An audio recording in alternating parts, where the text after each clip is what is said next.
Mr. Calderon. Yes, Madam Speaker.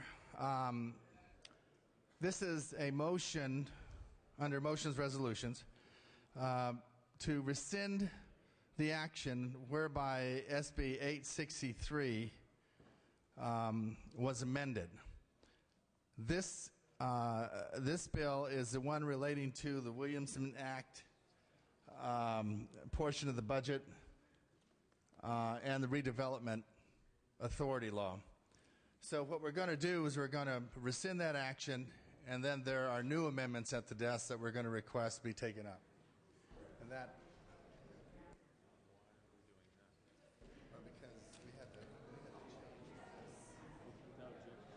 this. Is this without objection? Mr. Garrick?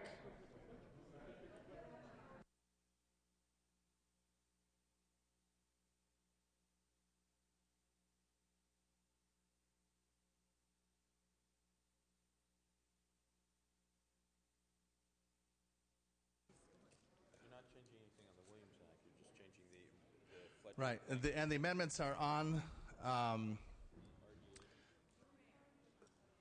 Amendments are on the laptop. You got to reduce the main screen, and then go to the bill where it says RN. Revised. Okay, without objection. All right. Okay.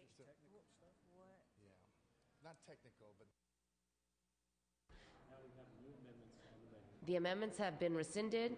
We have new amendments, which can be found on your laptops. Clerk will read. Okay. Senate Bill 863 with amendments by Senator Blumenfield.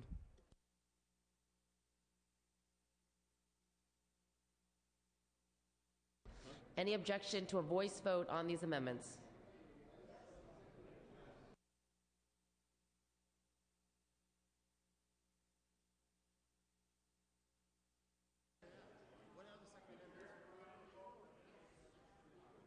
It's the ones that fix Fletcher's problems.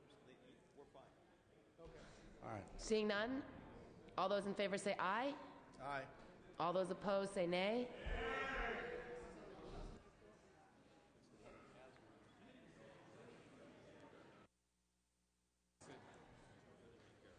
All right. I heard a lot of Mr. Norby on that one. That was, yeah, that's just. Who's taking up the new amendments? The ayes have it. The amendments are adopted. Mr. Calderon. I believe Mr. Fletcher is going to take up the amendments to the bill. Oh. Mr. Blumenfield. Mr. Blumenfield will take up the bill in mock-up form. Without objection, clerk will read. Senate Bill 863 by the Senate Committee on Budget and Fiscal Review, an act relating to local government, making an appropriation therefore and declaring the urgency thereof to take effect immediately. Mr. Blumenfield. Thank you, Madam Speaker. Members, this bill results in additional assistance to local government. It deals with the Williamson Act, and it deals with redevelopment agencies, specifically Richmond and San Diego. In terms of redevelopment agencies, it deals with which were unable to make their required payment to ERAF under last year's budget. They would be allowed to make the payment over time. They would also not be penalized, but rather be allowed to engage in additional projects for the benefit of those areas. In terms of the Williamson Act, what it does is it provides additional direction to counties to allow them to administer the provisions adopted to keep the program in place while the general fund support is not available.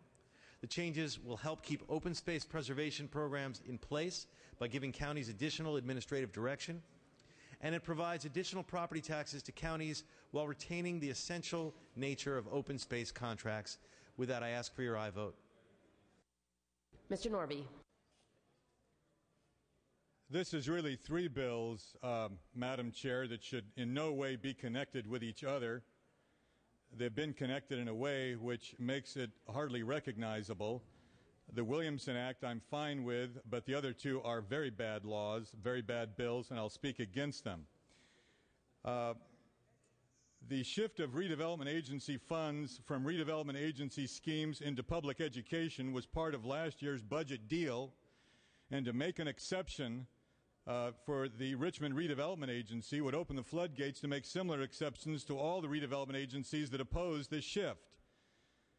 This was not money taken by the state, but was money that funded schools in the city of Richmond, under the idea that funding kids and funding schools was a better way of alleviating blight than funding developers. And that principle still holds. And to make an exception for Richmond would be to open the floodgates to make an exception for every other agency, and completely overturn last year's deal. The San Diego scheme is to extend the debt from $3 billion, which is the current legal cap, to $9 billion. Now, redevelopment agencies already owe over $100 billion in indebtedness statewide, $100 billion which must be repaid from money which would normally go to city general funds, county general funds, school general funds, special district general funds. It's currently about 12% of all property taxes statewide. That's over $6 billion being siphoned away by redevelopment agencies from public services. These caps are there for a reason. Why should San Diego be an exception to these legal caps? $3 billion to $9 billion. Where is the money going to go? Some of this money is going to go to fund a new NFL football stadium. That's what we need, the NFL on welfare, corporate welfare. Now, when voters in San Diego, like voters in Pasadena, Anaheim, Carson, the city of Los Angeles, have asked to dip into their pockets to fund wealthy NFL team owners, they've all said no. And suddenly we find a way to lift the debt cap in the San Diego Redevelopment Agency, to take that money from wherever it's coming from. It's money which will come from other governmental entities, because it's not new revenue. They're not raising taxes. They're taking it from the schools or the counties or the special districts. It's coming from somewhere, because that's where redevelopment money comes from. To fund a new football stadium or a civic or convention center expansion is not a legitimate or legal way of alleviating blight. Redevelopment law is very specific, and we shouldn't make exceptions to these specific entities. This is a form of corporate welfare at its worst, and I oppose it and would ask for a no vote. Ms. Caballero. Thank you, Madam Speaker and members. I rise in support of this bill. This bill, the Williamson Act portion of this bill, what is the exact bill that Mr. Nielsen worked so hard to put together last session, otherwise known as AB 2530. That bill passed this House and was signed by the governor, but it didn't have an urgency clause. This allows us to get this going right away for this budget session. And essentially, it provides an opportunity for the counties to renegotiate their Williamson Act contracts. This is very, very important, members, for us to preserve open space, ag land, as well as range land. And this is not a perfect solution. It does not provide a permanent solution, but it gets us through this next budget cycle so that we can figure out what our state response is going to be to continue to fund Williamson Act property, to be able to keep it open space, to be able to protect the thousands of acres that this state deems is important in order to protect our agricultural industry as well as our open space. So I urge your aye vote on this bill. Mr. DeVore. Thank you, Madam Speaker and members. Legislatorum est justus legis condere. Our motto in the State Assembly, the duty of the legislature is to pass just laws. I have significant problems with this legislation, specifically regarding the San Diego Center City redevelopment project. And let me outline some of my objections. The San Diego Center City redevelopment project can, under existing state law, and redevelopment agencies are in fact state agencies, they can in fact raise the cap that they would like to do. But if they raise the cap from the $3 billion, which is expected to be reached by 2022, in 12 years, if they raise the cap under existing law, they have to assert that significant blight remains in the project area, that the blight can't be eliminated without raising the debt cap, that monies have to then be set aside for low and moderate income housing, and that the schools in the area will be made whole. Ladies and gentlemen, what happens if we pass this proposed law tonight? If we pass this bill and the city of San Diego redevelopment, the Center City redevelopment, gets to triple their debt cap, what will then happen is the state of California will have to backfill San Diego schools with general fund revenue to the tunes of tens of millions up to $100+ million, while the rest of the tax money gets diverted into the redevelopment project that will no longer have the obligation to build low and moderate income housing. Now, what do they intend to do with all that extra money? Very interesting. I'm glad you thought of that question. Because 4 months ago, the City of San Diego City Council approved $500,000 to go to a consultant. The consultant's purpose was to come up with the plan as to how to raise the debt ceiling for the main purpose of attracting a National Football League team to the downtown area. Because as we know, no NFL team will go into any stadium without substantial taxpayer subsidies. And what's fascinating is there's been a raft of new studies that suggest that there is no tax benefit, there is no economic benefit, because people have a limited amount of entertainment money that they will spend in hotels and restaurants, and if that money simply gets diverted to watching NFL games, then it's a zero-sum game.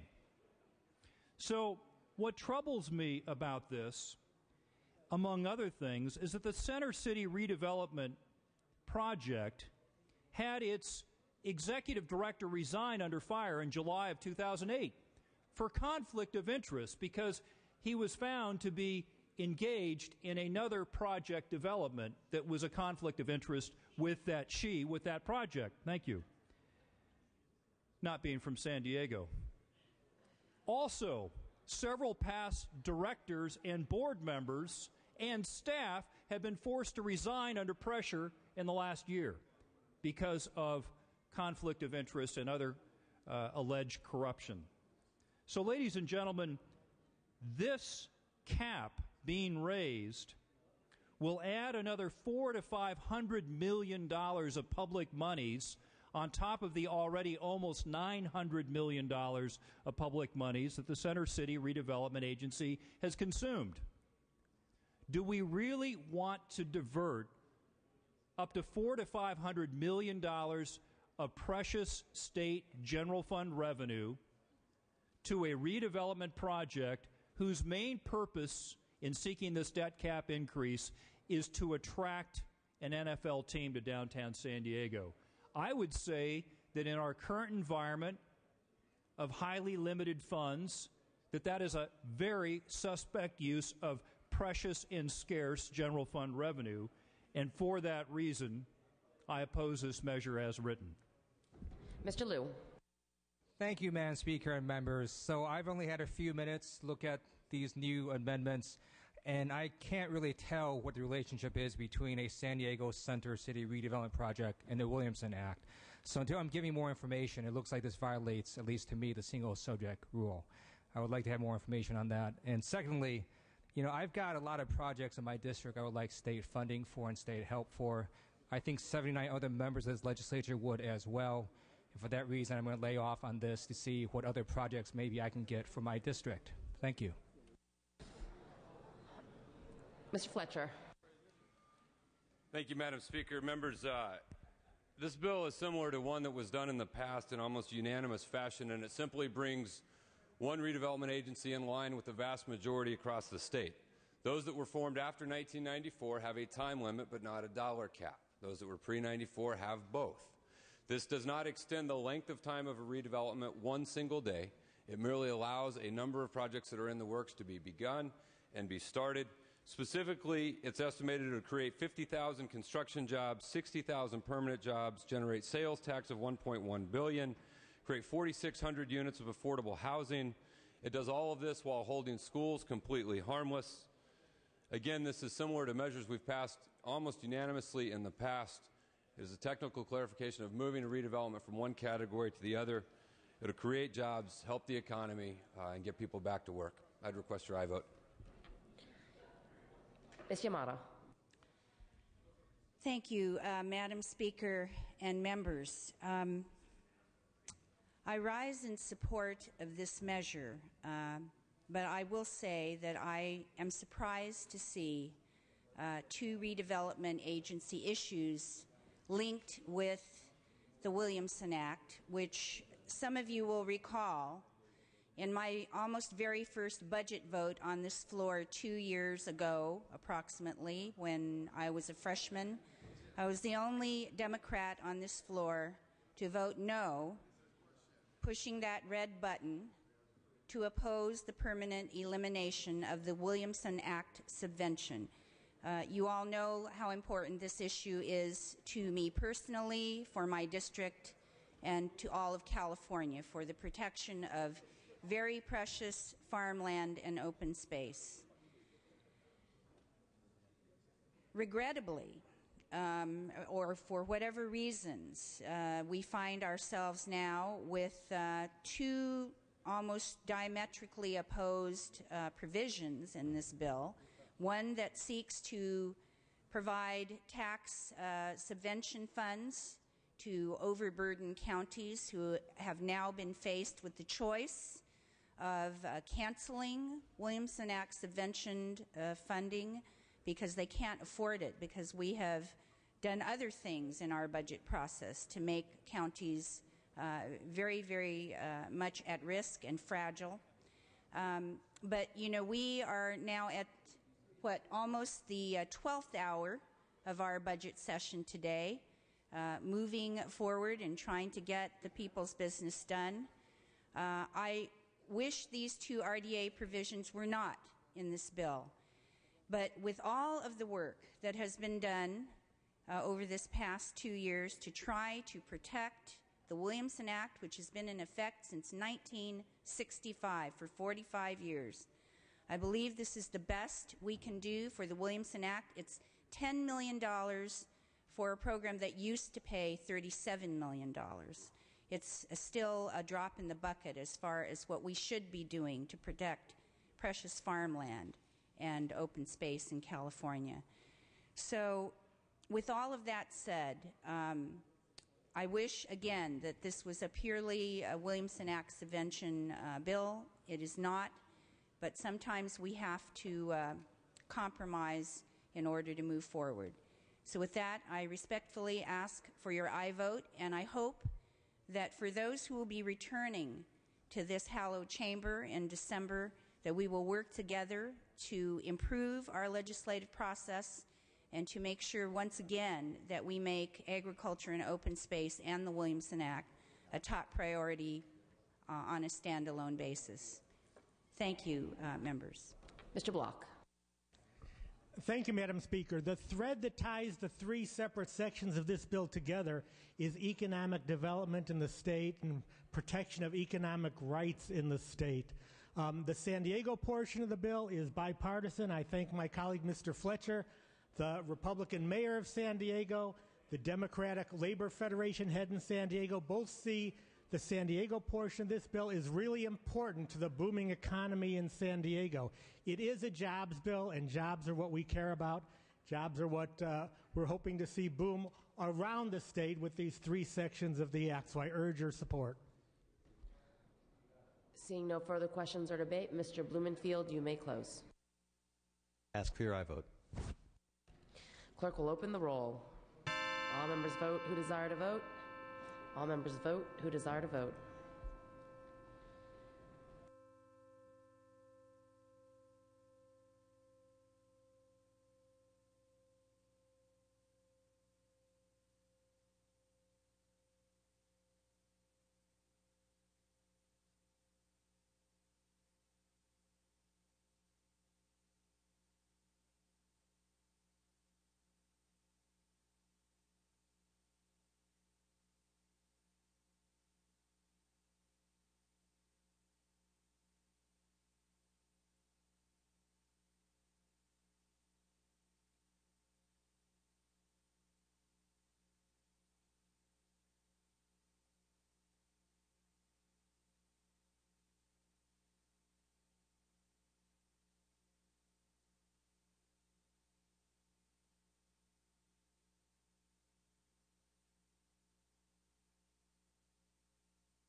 Mr. Calderon moves the call.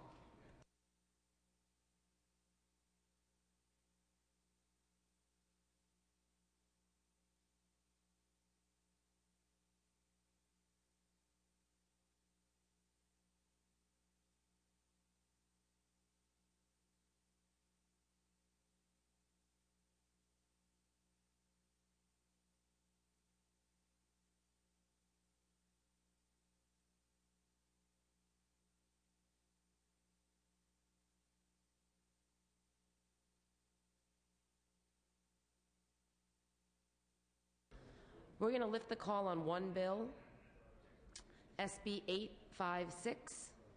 SB 856, clerk will post. All members vote who desire to vote. All members vote who desire to vote.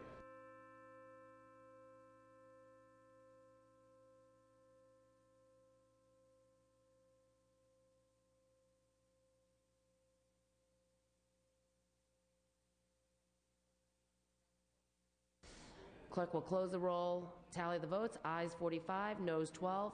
Measure fails. Mr. Calderon. Yes, I move for immediate reconsideration. Any objection? Immediate reconsideration is granted. Mr. Calderon. There are amendments at the desk. Request unanimous consent to take up the amendments at the desk.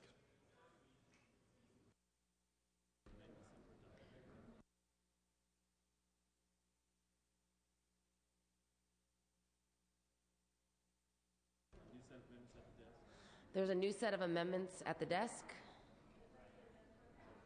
Clerk will read. Senate Bill 856 with amendments by Assemblymember Calderon.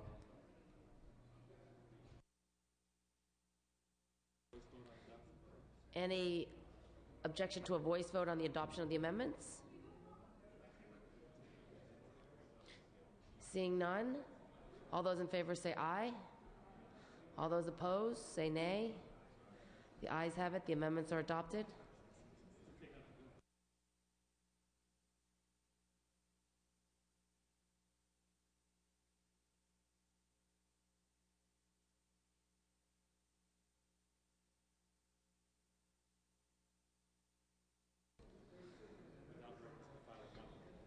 Okay, Mr. Blumenfield, are you going to take up this bill, AB 856, as amended in mock-up form? Clerk will read.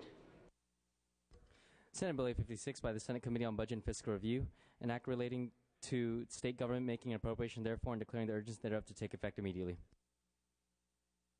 Mr. Blumenfield. Thank you. This bill is identical to the general government trailer bill that we brought up earlier, and I ask for your aye vote.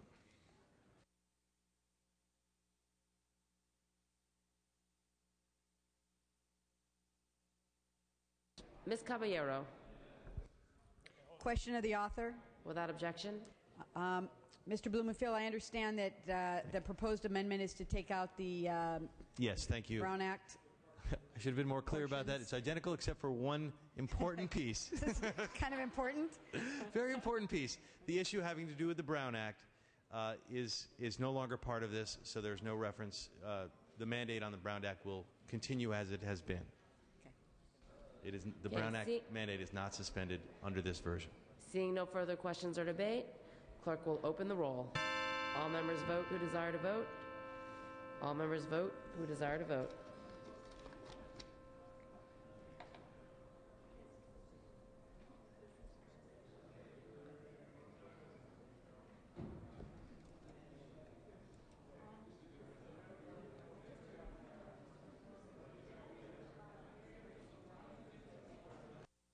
Clerk will close the roll, tally the votes. Ayes 55, no 1. On the urgency, ayes 55, noes 1. On the measure, measure passes.